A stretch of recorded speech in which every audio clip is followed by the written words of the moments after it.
नमस्कार मित्रांनो, मी हेमंत देसाई.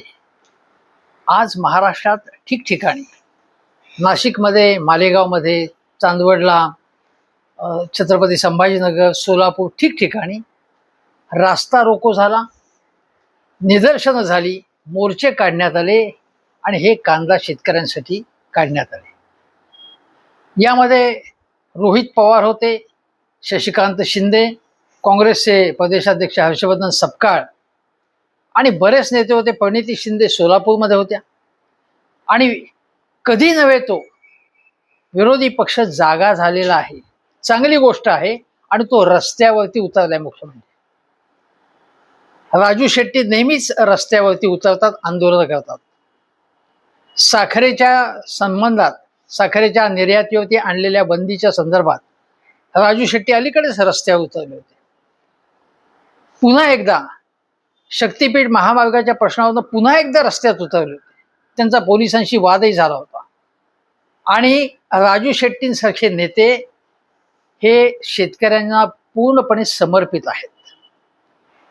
पण शेतकऱ्यांच्या बाजूने बोललं तर तो सरकार विरोध आहे, तो राष्ट्रविरोधी आहे, तो अर्बन नक्षल किंवा रुरल नक्षल आहे. अशा प्रकारचं वक्तव्य, अशा स्वरूपाचं वक्तव्य हे सत्ताधाऱ्यांकडनं केलं जात आहे. आज अत्यंत प्रभावी आंदोलन महाविकास आघाडीच्या वतीने करण्यात आलं, सपकाळ यांच्या नेतृत्वाखाली करण्यात आलं आणि त्याला चांगला प्रतिसाद मिळाला. मला आठवते की एका वर्षापूर्वी राष्ट्रवादी काँग्रेस शरद पवार यांच्या गटाच्या वतीने नाशिकमध्येच शेतकऱ्यांच्या प्रश्नावरती बैलगाडीत बसून आंदोलन झालं होतं. आणि शेतकऱ्यांचे प्रश्न कोणी लावून धरत असतील तर ती चांगलीच गोष्ट आहे. विरोधकांचं कामच आहे की सत्ताधारी पक्षाला जाब विचारणं, लोकांचा अन्याय बेशीवर टाकणं. पण सत्ताधाऱ्यांना हे आवडत नाही. हे सध्याच्या सत्ताधाऱ्यांबद्दल मी बोलतो. काहीही झालं तरी पूर्वी असंच होतं, तसंच होतं, मग यांनी काय केलं, नेहरूंनी काय केलं, पृथ्वीराज चव्हाणांनी काय केलं, अशोक चव्हाणांनी काय केलं, अशोक चव्हाण आमच्याकडे आले तर अशोक चव्हाण चांगले, पृथ्वीराज चव्हाण वाईट. अशा प्रकारचा पवित्रा हा महाशक्तीचा असतो. आज देवेंद्र फडणवीस म्हणाले की या लोकांना कांदा कापताना सुद्धा यांच्या डोळ्यातनं पाणी येत नाही. असे हे विरोधी पक्षाचे लोक आहेत. ते फोटो काढून घेण्यासाठी, प्रसिद्धीसाठी, हापापले ते त्यासाठी हे करतायत, हे आंदोलन वगैरे.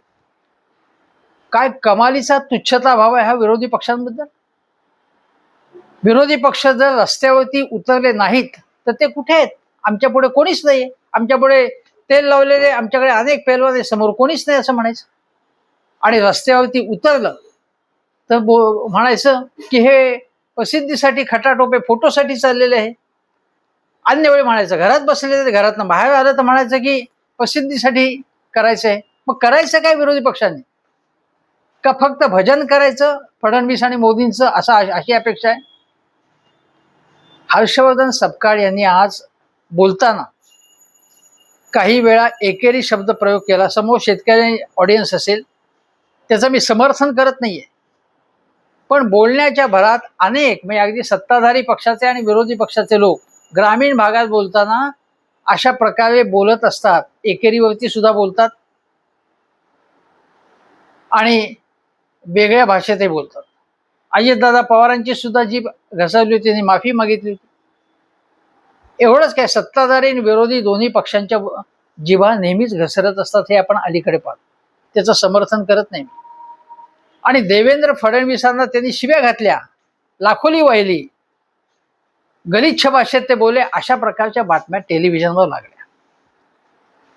मी चौकशी केली. हर्षवर्धन सपकाळ मला ज्यांनी सांगितलं, त्यांनी म्हटलं की तसं काही बोलले होते. त्यांनी एक शब्द वापरला होता की आपण नमक हराम हा शब्द वापरतो, त्यामध्ये मीठ आहे, मीठ. त्याप्रमाणे नमकच्या जागी त्यांनी कांदा हा शब्द घेतला. आणि देवेंद्र फडणवीसांच्या बद्दल त्यांनी मूर्ख असा शब्द वापरला. आता मी तुम्हाला सांगतो की फार सोहळेपणा करण्याची गरज नाही. मूर्ख हा शब्द अनेकांबद्दल वापरलाय. आणि एखादा माणूस मूर्खपणा करत असतो, कारण राहुल गांधींबद्दल हा रिजेक्टेड माल आहे, ते मूर्ख आहेत, त्यांच्याकडे कोण बघते, त्यांच्याकडे कोण लक्ष देते, त्यांना काय किंमत आहे, असं देवेंद्र फडणवीस सतत म्हणत असतात. त्याचं समर्थन करायचं आपण. खुद्द मोदींपासून शहांपर्यंत अनेकांनी राहुल गांधींबद्दल, सोनिया गांधींबद्दल, शशी थरूर यांच्याबद्दल वाटेल ती वक्तव्य केलेली आहेत. मी असं म्हणेन की दोन्ही बाजूनी पातळी सोडली जाता कामा नये. पण प्रश्न काय, मूळ विषय काय आहे, कांद्याचा, शेतकऱ्यांचा.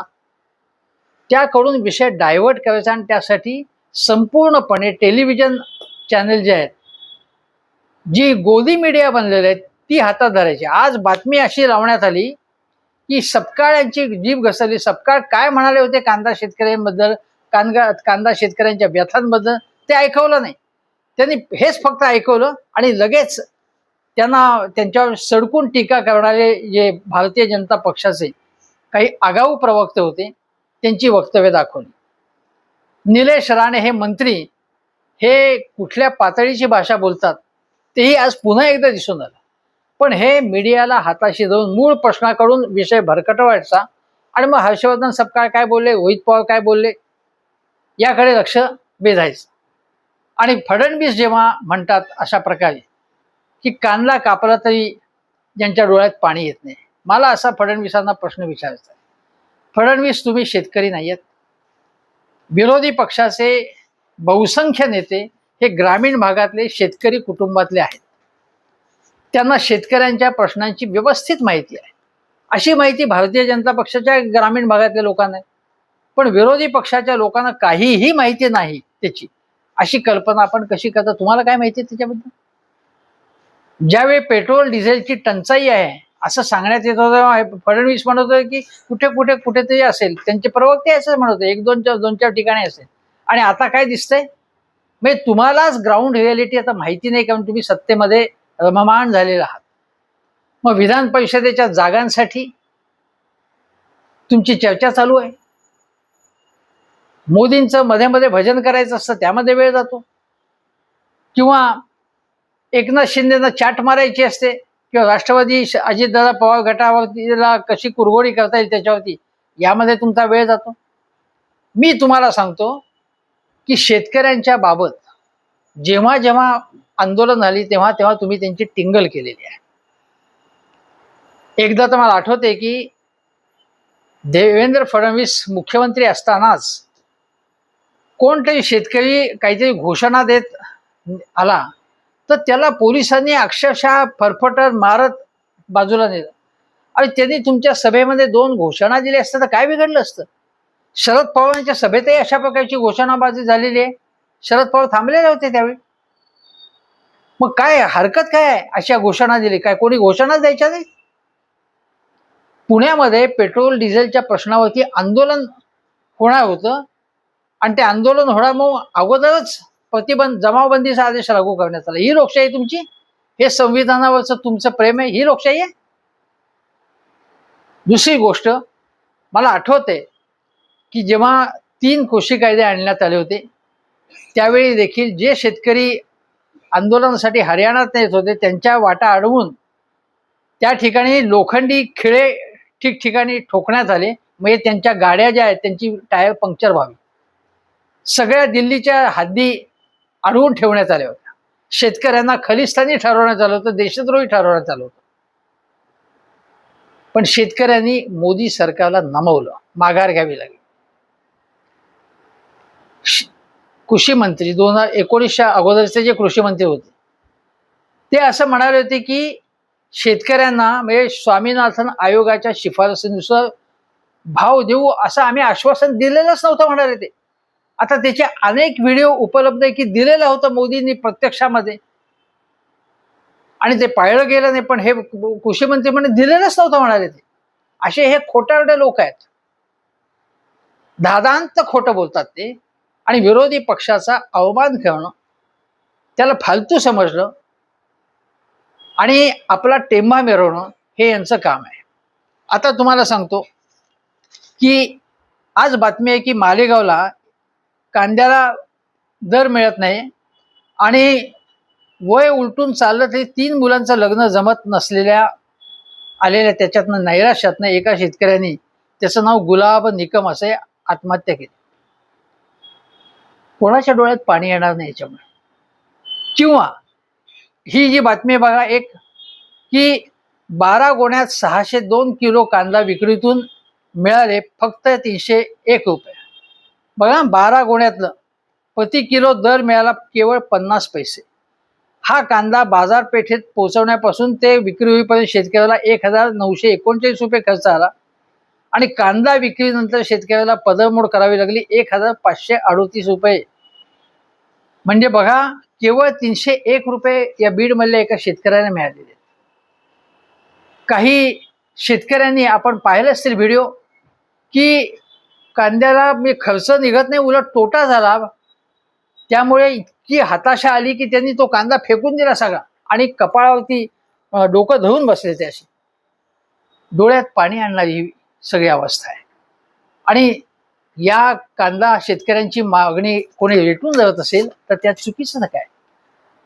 माझ्याकडे मला आठवते की एक बातमी आहे आणि त्यामध्ये हे फक्त विरोधी पक्षांना म्हणतात, पण प्रहार संघटना जी आता एकनाथ शिंदेच्या पक्षामध्ये त्यांचा पक्ष गेलाय प्रहार पक्ष, त्यांची संघटना, त्याचे गणेश निंबाळकर संघटनेचे नेते मार्चमध्ये कांदा प्रश्नावर आंदोलन करत होते. ते काय म्हणाले, सत्ताधारी पक्ष बोलघेवडेपणा करत आहे. त्यावेळी बच्चू कडू यांचा हा पक्ष शिंदे सेनेत विसर्जित झाला होता, तेव्हाचं वक्तव्य बघा. आता शेतकरी संकटात आहे, भाजपच्या सरकारने आपल्या धोरणामुळे शेतकऱ्यांना संकटात लोटलं आहे आणि आता शेतकरी असहाय्य करण्याचा प्रयत्न केला जात आहे असं ते म्हणतात गणेश निंबाळकर. आता अर्थातच ते सत्ताधाऱ्यांबरोबर आहेत. आणि ज्या ज्या ठिकाणी तुम्हाला सांगतो की त्यांनी कांदा आणि मका या दोन पिकांबाबत राज्य शासन योजना राबवत आणि त्यापेक्षा अधिक रोजगार आणि लाभ मागासवर्गीय आणि अन्य मजुरांना मिळत असतो, शेतकऱ्यांना मेहनत करूनही काही मिळत नाही. या संबंधात वेगवेगळ्या घोषणा शासनाने केल्या पण त्या अंमलात आल्या नाहीत. मार्चमध्ये देखील आंदोलन झालं होतं. दादा भुसे म्हणाले की मी बघतो आता कांद्याला भाव मिळेल असं. छगन भुजबळ म्हणाले. मार्च गेला, एप्रिल गेला आणि मे मध्ये पुन्हा आंदोलन करण्याची वेळ आली. ही कोणामुळे आली याचा विचार केला पाहिजे. आणि तुम्हाला सांगतो की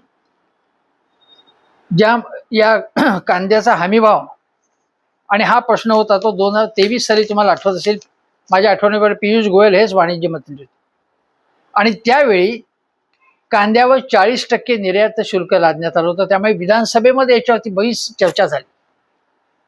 मग छगन भुजबळ म्हणाले हे बरोबर नाही. मग छगन भुजबळ नाशिकचं ना, तिथनं ते येवल्याचे, तिथनं निवडून येतात. मग ते म्हणाले की मी लक्ष घालतो अमुक तमुक वगैरे. दुसऱ्या वेळी तुम्हाला आठवत असेल तर कृषी मंत्री होते कोण, आपले धनंजय मुंडे. ते म्हणाले की मी अमित शहाना किंवा कृषी मंत्र्यांना भेटून ते दिल्लीला गेले. त्याच्या अगोदर देवेंद्र फडणवीस तिकडे जाऊन त्यांनी म्हटलं की या कांदा शेतकऱ्यांच्या मागण्या आम्हीच पूर्ण करतोय म्हणून त्यांनी श्रेय घेतलं सगळं. ही जुनी गोष्ट नाही.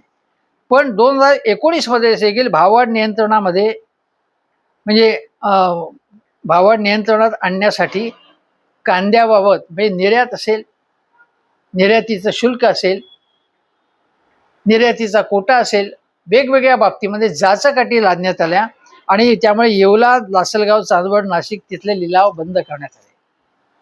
2023 साली, 24 साली, 25 साली, 26 साली सातत्याने शेतकऱ्यांना रस्त्यावरती उतरवावं लागतं. आता सरकार कोणाचं आहे? राज्यात, केंद्रात भाजपच्या नेतृत्वाखालचं सरकार आहे. आता या सगळ्याची जबाबदारी फडणवीसांना घ्यावी लागेल. आता फडणवीस म्हणाले की आम्ही आता भाव वाढवतोय, वाढवून दिलेला आहे. एवढा भाव कोणीच दिला नव्हता, यापूर्वीच्या सरकारने दिला होता का जे बोंब मारतात. आता 2014 पासून मधला 2.5 वर्षाचा अपवाद केला तर तुमचं सरकार आहे ना. त्याच्या अगोदरच्या पिरियडशी काय तुलना करताय तुम्ही? आणि जे महाविकास आघाडी सरकार होतं तेव्हा करोना होता, वेगवेगळ्या अडचणी होत्या त्यावेळी. पण तुम्ही केवळ महाविकास आघाडी सरकारने हे केलं नाही, पूर्वीच्या काँग्रेस सरकारमुळे हे सगळे प्रश्न निर्माण झाले असं म्हणताय. पण मोदी सरकार कोणत्याही कृषी तज्ज्ञाला विचारा, अभ्यासकाला विचारा,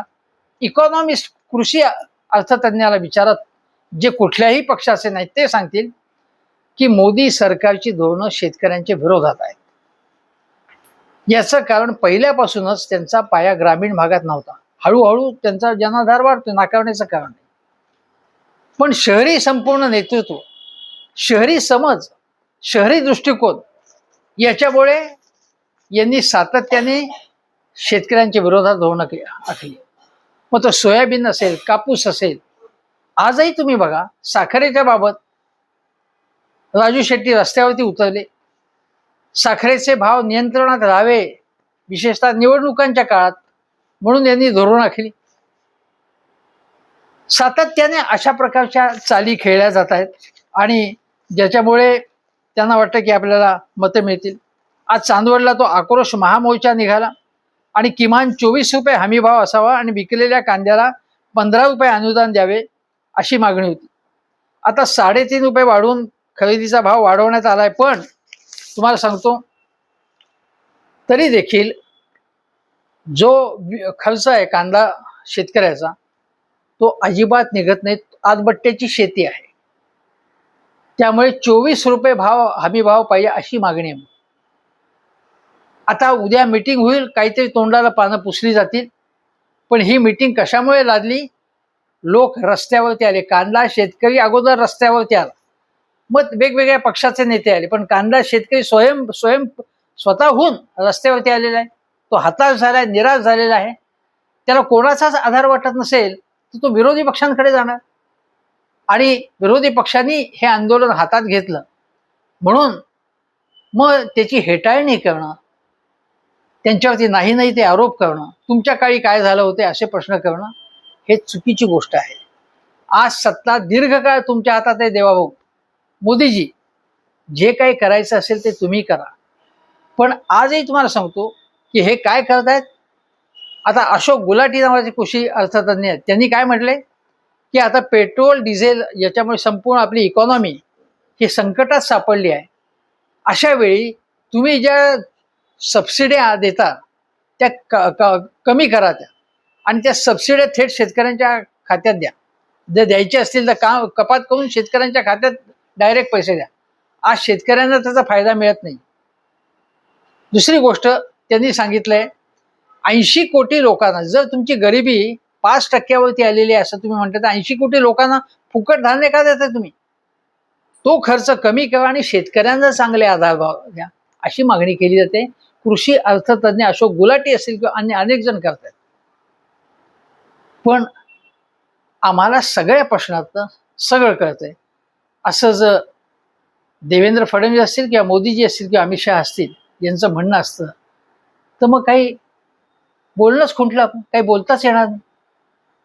इतका जर उन्मत्तपणा असेल, मग तो सोशल मीडियावरनं झालेलं आंदोलन असेल, एखादं प्रत्यक्ष रस्त्यावरचं आंदोलन असेल, कोणी टेलिव्हिजनवर येऊन टीका करत असेल तर त्याच्यावरती प्रत्यारोप करणं, अगोदरचा इतिहास काढायचा, तोच कोळसा उगाळायचा आणि मूळ प्रश्न जो आहे शेतकऱ्यांचा असेल, शेतमजुरांचा असेल, महागाईचं असेल, त्याच्याकडनं लक्ष दुसरीकडेच न्यायचं आणि विरोधी पक्षांच्या कुठल्या तरी गोष्टी उकरून काढायच्या, कुठल्या तरी चुका काढायच्या आणि तिकडेच संपूर्ण नॅरेटिव्ह न्यायचं.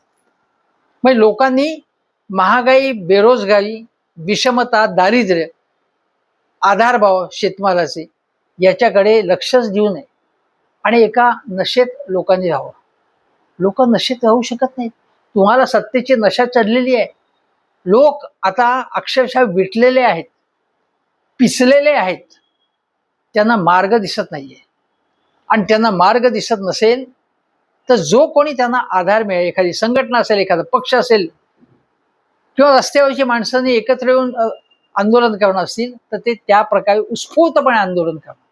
जसा अभिजित आहे जो सोशल मीडियावरचा, तसा कोणी त्यांना भेटेल. पण शेतकऱ्यांना न्याय मिळाला पाहिजे, कांदा शेतकऱ्यांना न्याय मिळाला पाहिजे. तो न्याय मिळाला नाही तर हा कांदा शेतकरी उन्मत्त सत्ताधाऱ्यांच्या डोळ्यात पाणी आणल्याशिवाय राहणार नाही. तुर्तास इतकंच. धन्यवाद.